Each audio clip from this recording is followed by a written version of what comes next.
So welcome to the question and answer session for the Vice Chair of the 2018-2019 Law Student Division Council. My name is Matthew Wallace, and I am the incoming law student at large on the ABA Board of Governors and a rising 3L at Syracuse University College of Law.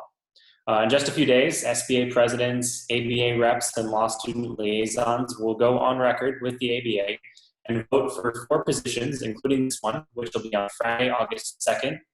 You'll have to watch your email for an electronic ballot. You will not need to be at an annual meeting to vote.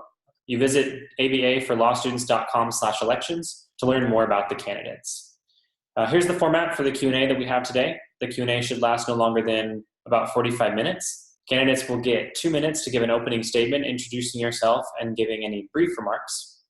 After that, we're going to ask a series of questions polled from members of the council and the assembly that have been pre-submitted. Each candidate will have the chance to answer the question. Please try to limit your answers to 1 minute, and your leftover time does not carry over.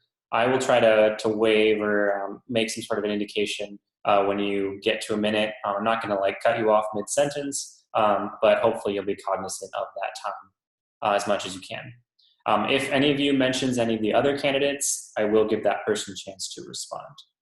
We're going to start in the order in which that you all came on today. So we're going to start with, is it Taurus? Is that how I say it?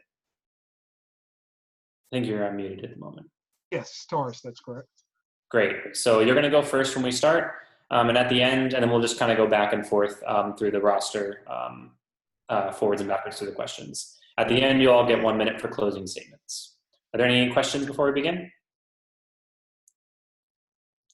Awesome. So Taurus, if you want to go ahead and give your 2-minute opening statement. Hi, my name is Taurus Mahan. I'm a rising third-year law student at University of Alabama School of Law.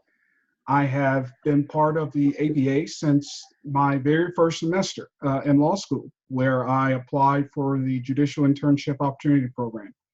Was selected for the program, spent the summer in Miami interning for a judge, and became deeply involved and concerned about how to get more involved with the ABA ever since.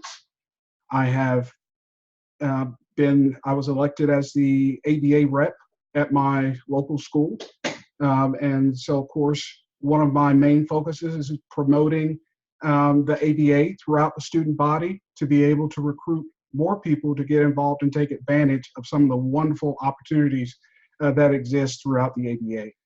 As vice chair, I intend to do no less in promoting the ABA and promoting all the opportunities that will make the law school experience better from day one in law school. And I sincerely hope that you will consider me in voting on August the 3rd. Thank you. Great. Thanks, Taurus. And we are going to go to David. David, you have 2 minutes. Thank you, sir. Hi, my name is David Fuchs. I am a rising second-year student at Brooklyn Law School. Before Brooklyn Law School, I pursued a master's in public policy out on Long Island at Stony Brook University. Upon getting to law school, much like Taurus, I was involved in the ABA and the SBA at my local school since my first semester. I was lucky enough to be chosen as one of our SBA representatives last year, and this year I will be serving as our SBA vice president and as our ABA representative. I'm really looking forward to working with law school students all across the country to see what they need at their school on a local level and connect up to a national ABA presence that's really coast to coast. I look forward to meeting a lot of you and talking with you at the ABA National Conference, and I thank you for your time. Great. Thanks, David. And so with that, we will go to Allie. Is that what you prefer? Yes. Awesome. All right, Allie, you have 2 minutes. Awesome. Thank you guys all for being here. I know we're all really, really busy law students, so I appreciate you all carving out some of your time this evening. My name is Allie Kingston, and I am a rising 3L at the George Washington University Law School. I'm also serving as our Student Bar Association president this year. Before coming to law school, I went to the University of Memphis, so go Tigers if there are any Tigers that will be watching this. I came to law school because I wanted to be an advocate. I wanted to be an advocate for the underrepresented populations in our country, and that's also why I ran to be SBA president. I wanted to be an advocate for my entire student body. And so I really look forward to the opportunity to hopefully be an advocate for law students across the entire country. And I'm really excited to work with our ABA representatives. GW is absolutely blessed to have a phenomenal ABA representative that I get to work with, who's really pushing, trying to get students to sign up as members. And I hope that I can take a lot of her phenomenal ideas and apply those to ABA representatives across the country. So I'm excited to answer all of your questions and to really get a chance to get to know all of the fellow vice chair candidates a little bit better. Awesome. Thanks so much, Allie. And finally, An, you have 2 minutes to introduce yourself. Hi, everyone. My name is An Artis. I'm a rising 3L at the University at Buffalo School of Law. So one thing that really got me heavily interested in working with the ABA was the fact that I oftentimes see students struggling with getting access to resources, whether it be being able to find internships, not knowing who to network with, just not knowing what the legal profession has to offer in terms of, everything from employment to just reaching out to other people in the profession and seeing what all the profession has to offer. And I know that one thing that the ABA does really, really good with is introducing students to different practice areas and introducing students to different internship opportunities like the judicial internship program that Taurus was mentioning. I just really want to plug students into these resources. And one way that we can do that is getting them more involved with the ABA. I know one major part of the vice chair position is membership, which is why I participated on the membership drive. I came up with the #DoYouABA campaign, and I worked with the membership committee of the ABA, and I've been serving as the ABA representative at my own school. So I have a decent idea of the ins and outs of the position. So I'm just hoping that that comes across to the voting members. Great. Thanks so much, An. So we're going to go ahead and move into the question and answer session. So we're going to start going backwards. So An, you'll take the first question. And you're all going to answer the same question. We're just going to go in that order. So we're going to start with An, and the question is, what previous leadership experience do you have both within and outside the American Bar Association? So An, you have 1 minute. Right. So during undergrad, I served as the secretary of our student senate. So I had to be very detail oriented. I had to communicate effectively. It was a really great position because I was able to meet lots of different people. Both I was a member of the Greek community, so I had to reach across both of those lines. There's a heavy divide generally. So reaching out to both Greek and non-Greek students and letting them know what opportunities were at the school, what clubs were opening up their membership, encouraging clubs to get out and do outreach, which kind of mirrors some of the work that the ABA does as well. Within my law school, I've served as the 1L liaison during my 1L year. So my job was to plug all of my fellow 1L students into opportunities and resources that were already existing at the school. So lots of clubs would come to me and let me know what their membership criteria was, and I would have to disseminate that information to all of my classmates. Great. And Allie, same question. So in undergrad, I was the Speaker of the Senate, and so I did a lot of advocacy work, being a liaison between our senators and our student body and then our administration. I also was a member of the Greek community and had the absolute privilege of serving as my sorority's president for a year. And so I got to do, again, a lot of advocacy work. If you can't tell the trend, I enjoy being an advocate.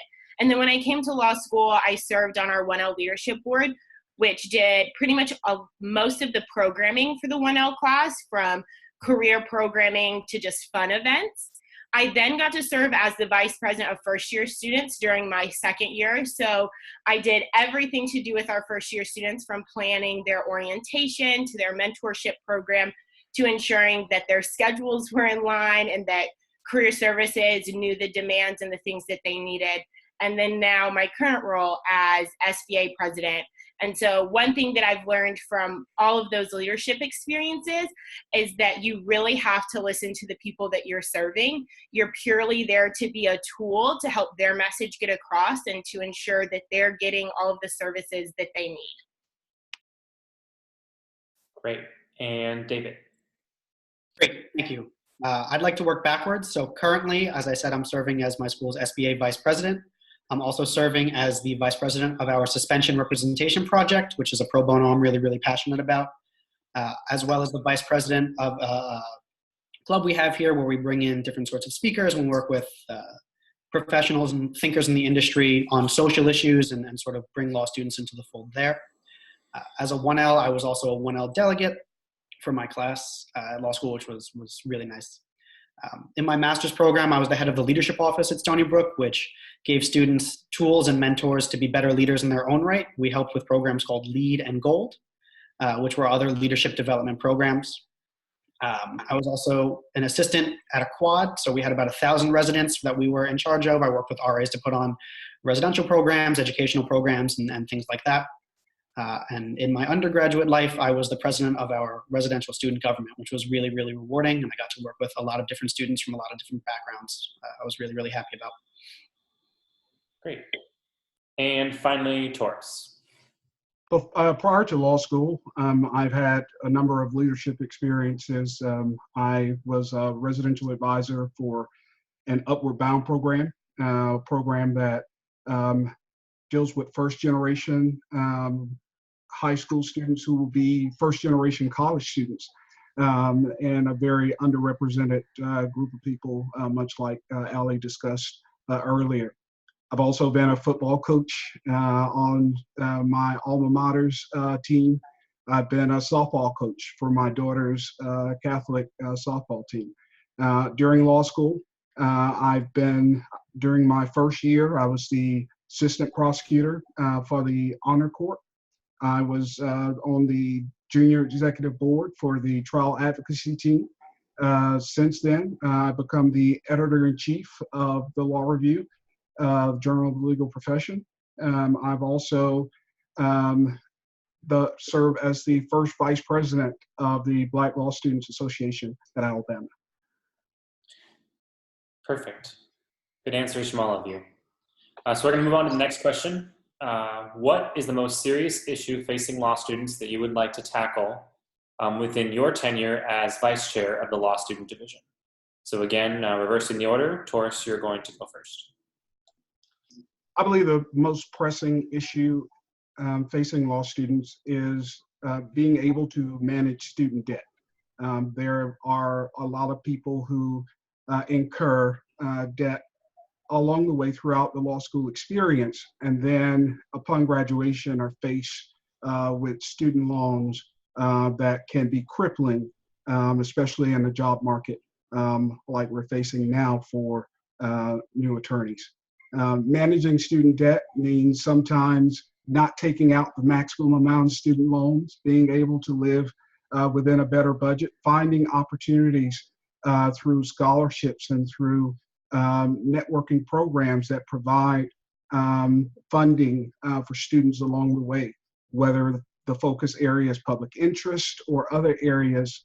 There are a number of funding opportunities through scholarships, through competitions, and being able to help law students manage debt so that it doesn't cripple them as they exit law school. Great. David, same question. Thank you. I think student debt is quite an important issue, but I think a lot of law students feel a stress and an isolation both in law school, and a lot of young lawyers feel, especially with the pressures of studying and finding a job and performing at such a high level. And I think that there's an opportunity in the ABA to bring law students together, whether it's school to school or state to state. This is a network of people who are all in the same boat. We're all trying to succeed and succeed together. And I think managing the stress and the isolation that comes with being a young attorney in ways that are more healthy and giving more options to people is the most pressing issue that we could address as law students together. Great, thanks, David. Alan, go ahead. So I think Taurus and David pointed out some really pressing issues law students are facing. I would say another one would be becoming the best law students and lawyers that we can be. And one way to do that is to recognize our own implicit biases. So at GW, one of the things that I'm doing is working with our Dean of Students office to have a cultural connection session during our 1Ls orientation, where they're going to learn about recognizing their own implicit biases and then how you can work through those. And so for us to best represent our clients or to be advocates to work with one another in different markets, we really have to understand those things about ourselves and know how we can push past them to be the best lawyers that we can be. And so I think I would love to work with the diversity and inclusion chair and figure out ways that we can incorporate that into making sure that membership in the ABA is the best it can be. Fantastic. And on. Those are all really, really good things that the ABA can work on. I think that one thing that is pressing among law students now also is mental health issues. I have a lot of friends who struggle with mental health issues during law school. And I think that, studying law is hard. It's really hard. And when you have issues with depression and anxiety, getting cold called is not something that's going to ease your depression and anxiety. And I think a lot of students end up trying to self-medicate with substances that end up being more harmful than not. There's lots of drinking issues, drug issues. I think that it's something that shouldn't be so taboo, something that we should definitely bring to light. Alcoholism among lawyers is one of the highest issues that lawyers deal with, and it's very, very, very prevalent among lawyers. And I think that getting help and access to resources at the student level will help bring up a new generation of very healthy, well-trained lawyers. So one thing that I would do with the position, of course, is try to break down some of that stigma and get students some help. Great, thanks, On. So we're gonna move into some more vice chair specific questions. So as a first, ABA membership in general has been on decline in the past decade. The division's membership was in decline before moving to a model that offers free membership. Why do you think association membership is declining among young people, but especially among law students, and what can we do to reverse that trend? So On, you will take the first crack at this. Yeah, I think, like something that I mentioned, I think that just a lot of law students are not aware of what the ABA does and what they can do. The ABA is a professional association, and a lot of students just aren't really thinking of that right now. Naturally, our site can be kind of short-sighted. We're worried about exams and midterms and not necessarily joining professional organizations, and a lot of students don't even realize that they are allowed to join professional organizations. So an annual membership drive like the one that I came up with, DU ABA, would definitely help. I think that making sure that students understand the benefits and resources that they can get out of free membership, that they don't necessarily have to pay for a premium membership right now, would be absolutely helpful. Lots of students don't really realize how many, job fairs and career opportunities and networking opportunities are available through the ABA. So I think that the most simplistic answer, rather than getting into some kind of high level, lofty kind of project, is just letting students know in the best way possible, in the most effective way possible, what the ABA can do for students and how the ABA can change your life. Great. Alec, one question.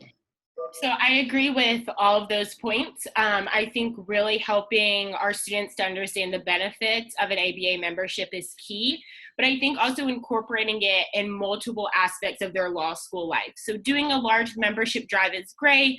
Having your student bar association talk about it is phenomenal, but working with your smaller clubs and organizations throughout your law school and helping those leaders understand the benefits and getting them to take advantage of the programming and the network. One thing that our student orgs are always doing are hosting these great networking receptions and panels. And so helping our leaders to understand that they can find phenomenal professionals in the area through networking that they can access through an ABA membership. And so when they're bringing in those representatives and the members of those organizations are then seeing this great benefit that came from an ABA membership, they're more likely to then be willing to join. Great. David, over to you. Thank you. I don't think there's a one-size-fits-all solution to any of these problems. I think that the most important thing is modeling our approach to be the most inclusive to any and all types of law students. I think that goes a long way in advertising towards folks the way they want to be advertised to. So social media blasts are great and things online are great, and espousing all of the wonderful, wonderful things that the ABA can provide for students is great. But I think a personal touch is also incredibly necessary in an environment like this to bring people into the ABA, asking individual law students what they fear and what they want and what they really care about, whether it's small clubs like Ali said, or whether it's incoming 1Ls, I think would be a great way to bring people into the ABA. Great. And finally, Taurus. All the ideas have been absolutely excellent. One of the challenges, I believe, is that there is no one-size-fits-all, and law schools on the West Coast operate very differently than law schools on the East Coast or in the South.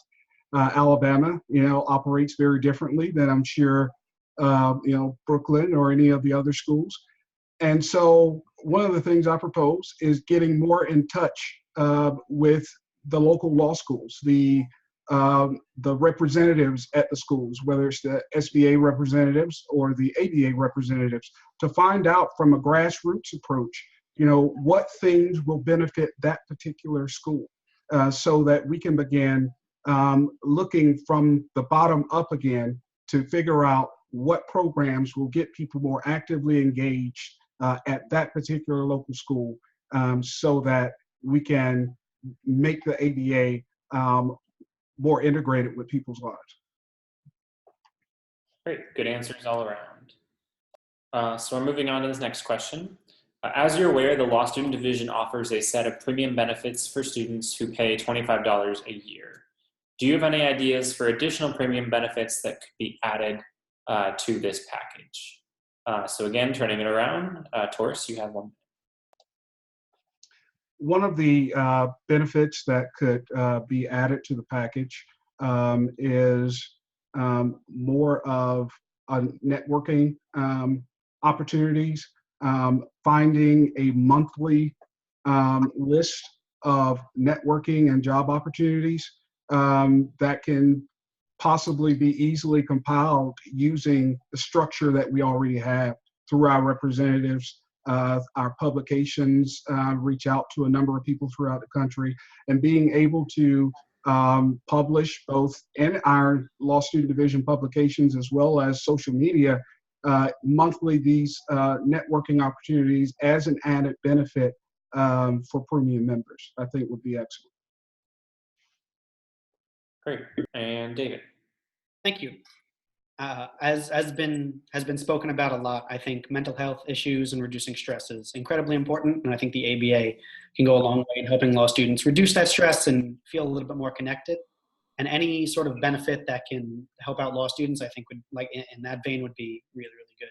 I know a lot of friends of mine, myself included, enjoy fitness as a way to cut loose and reduce stress. Any sort of benefit like that would be really, really great. Any sort of relaxation that might go towards reducing stress, manicure, anything like that. And some folks like retail therapy, and there's nothing wrong with that if they want to cut loose and get a couple of discounts here and there. I think that goes a long way. Very true. All right, and Ali. I loved all of David's ideas. I am a true lover of retail therapy, so I think that that would be a phenomenal thing to add. I think that anything that's added, there's a variety of things that could be added, but whatever is added needs to be something that is really tailored to what students want. Listening to the time commitment that students have, the method in which students want it, if that's a discount to go to an exercise class, or if that's an additional networking event, or if it's additional online programming.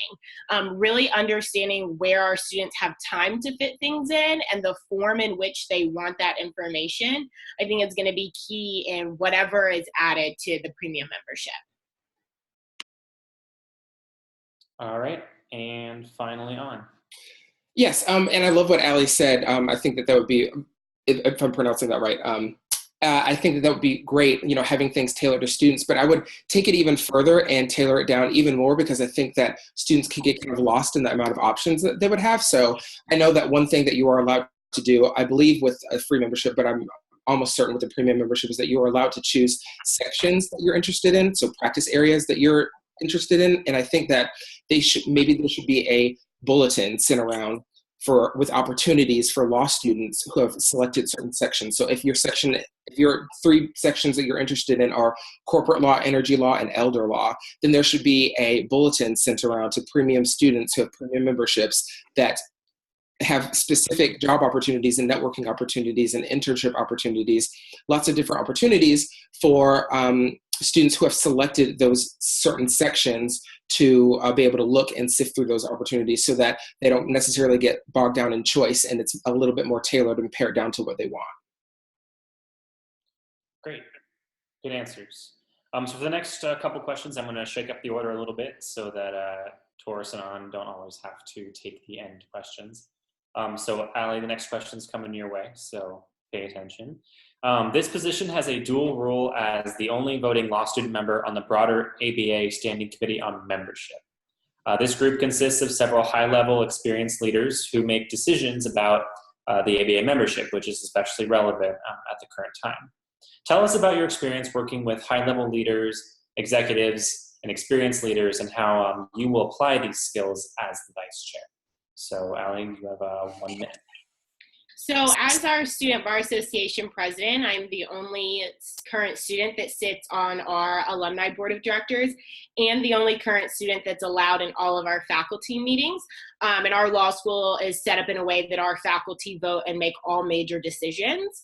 And so those are both areas where I'm around a lot of people that are older and know a lot more than me. And I think what I would do is the same thing that I do in those meetings. I'm there to be an advocate for the student population, and I'm most closely connected to the needs and the wants of those students. And I'm not a shy person, and so I'm going to speak up if I feel that there's something that needs to be said. I'm going to speak up if I think that the impression that those around me have is false about what law students want. And I'm also going to take the time to really learn from their experiences and try to take that back to implement with our law students as a whole as vice chair, but I also do that at GW Law. Great. And Taurus, same question. As the ABA rep at Alabama, we are part of a team that deals with the faculty committee and the deans of the school in making significant decisions that affect the entire school. For instance, over the past few months, we just recently hired a new director of career services for our school. And we were involved in the entire process, interviewed the final 4 candidates, and made recommendations to the dean of who would get the job. And so being able to work with faculty members and the associate deans of the school and being able to have input in such an important decision has been a great level of responsibility that I've had. Great. And same question. Yeah, so as an ABA representative and a 2L alternate director of the Student Bar Association, you're expected to be in meetings with people from the SBA president all the way up to deans and high-level decision makers. I mean, you're working at the executive level and you do have a seat at the table. And similarly, like Taurus, I, among several other student leaders, was asked to give input on a new hire, which was our another professor who teaches legal writing, research, and analysis. So you have to understand that you deserve that seat at the table, that you do know what you're talking about, even though you are maybe just a student, you aren't necessarily getting paid.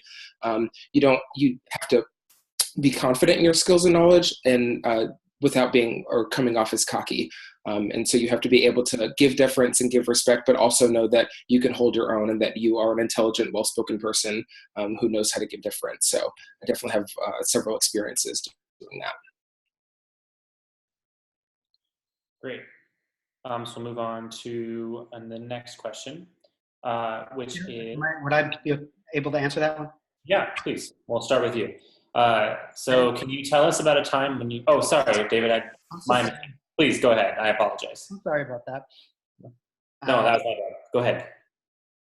I would like to touch on two non-law school related experiences that I have. During my master's program, I was fortunate enough, to work with the town supervisor, the executive of a town out on Long Island, where I was put in charge of a couple of relatively high-level tasks, one of which was planning a large-scale environmental roundtable with representatives from the county executive's office, and there were a few state senators there, members of the assembly, members of the county legislature. It was a really time-intensive, detail-oriented task, but I feel really fortunate that I was able to work with those sorts of folks. And in my current internship at the Board of Elections in the city of New York, in the general counsel's office, I've been put in charge of cover sheet review and the petition review for the election process for the borough of New York, Manhattan, which is high volume, and I also deal with a lot of state senators and assembly members there. So you have to be confident, and you have to speak up, and you have to really know what you're talking about when you're dealing with elected officials. And I think these experiences really put me in a position to be able to do that. Thank you. Great. Thanks, David. And I do apologize for that. I threw myself off with my own order.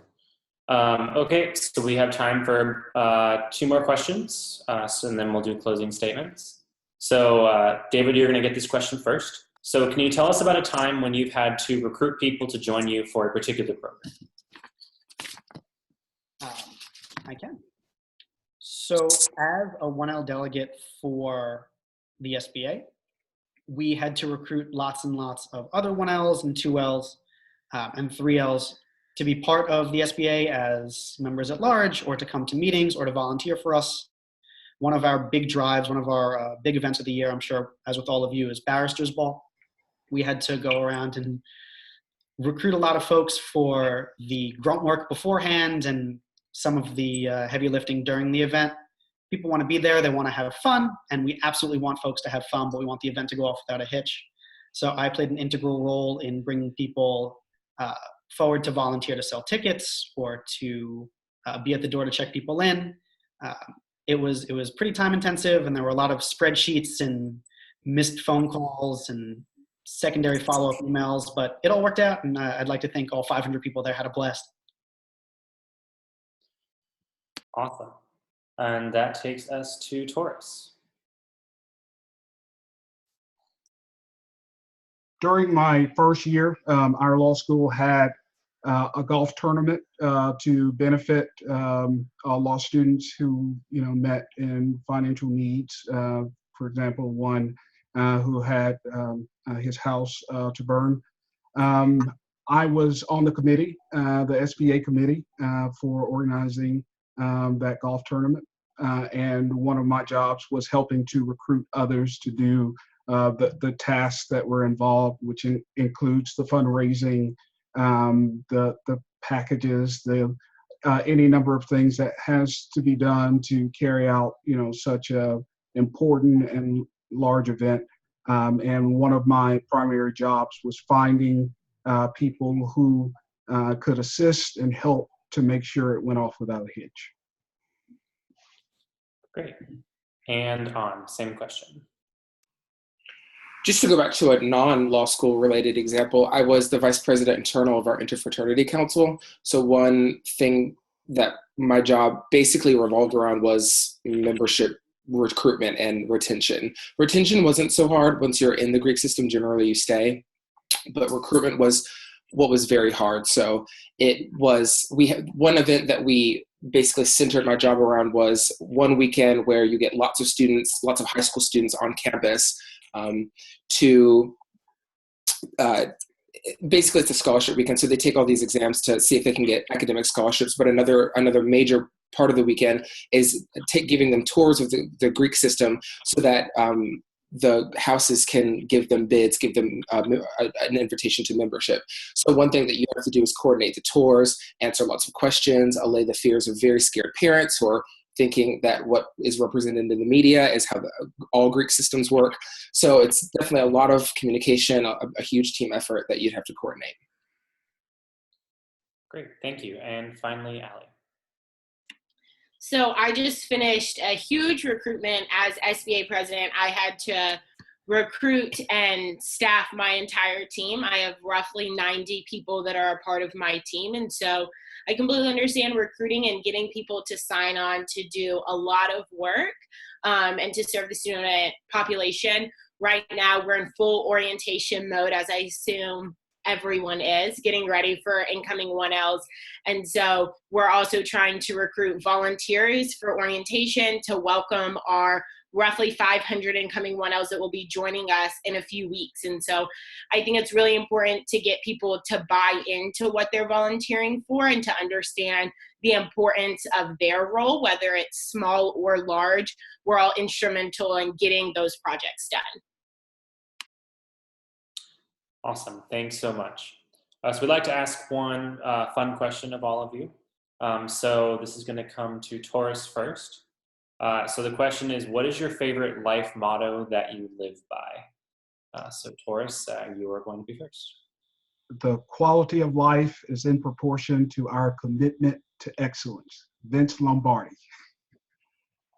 It has been something I've carried with me my entire life after hearing it when I was a little boy. Great. Thanks so much. And over to you, David. Posted in my law school library is, it's supposed to be hard. If it was easy, it wouldn't be worth having. So I like to work hard. I like to work hard for a cause, and it really keeps me going. I like that. And Ali. So one of my favorite first ladies ever is Eleanor Roosevelt, and she said, do what you feel in your heart to be right, for you'll be criticized anyway. And I think that we all face a lot of criticism on a daily basis, but I've learned to just trust my gut instinct and trust my heart, and to know that what I think is right is the only thing that I can do, because you can't always make everyone happy. Very true. And finally, On. This one's for my mother. It was oft quoted during my childhood, and it is, to whom much is given, much is expected. I think that harkens true from everything from my future career as a lawyer, having earned and being given this JD. I should be expected to uphold the virtues of justice, and it carries over even to my personal life. When you are given a lot of responsibility, you should be expected to carry that responsibility very virtuously. Great. Good answers from all of you. I really like that question. So we're going to go ahead and move into the closing statements. So you're all going to get 1 minute to kind of wrap up everything and give your last pitch to the voters. I've kept track of who's been in what position each time, so hopefully you'll all end up even. So the order for the closings is going to be David, Taurus, On, and then Ali. So David, you're going to go ahead and get 1 minute to say anything you like. So go ahead. Thank you very much. And to everybody watching at home, I want to say thank you very much for spending your night with us and taking your time to listen to all four of us talk about the great things we're going to do with the ABA, and given the chance. I really care about what you all think. I really care about what you all need. I want to listen to as many law students as I can from coast to coast, and connect people from the bottom up, from the side to side, and every way in between. If I am humbled and lucky enough for your vote, I will work diligently and enthusiastically every day in this position to make your lives as law students better, and to make you proud to be members of the ABA.